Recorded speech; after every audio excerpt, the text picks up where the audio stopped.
Eh, sa section kasi natin, may hierarchy na sinusunod. Kaya nasabi ko sa'yo kanina, may meaning ang sitting arrangement dito.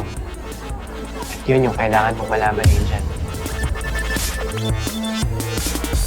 Kapag nakaupo ka sa row 1, mula doon, dito sa dulo, madalas, isa ka sa mga tinuturing nilang user. Parang ako, medyo mahihain, may awkward.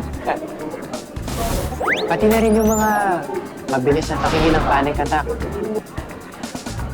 Mga malalabo yung mata at saka sakitin. In short, mga nasa row 1 yung may kailangan ng special attention para mabilis silang may takbo sa clinic.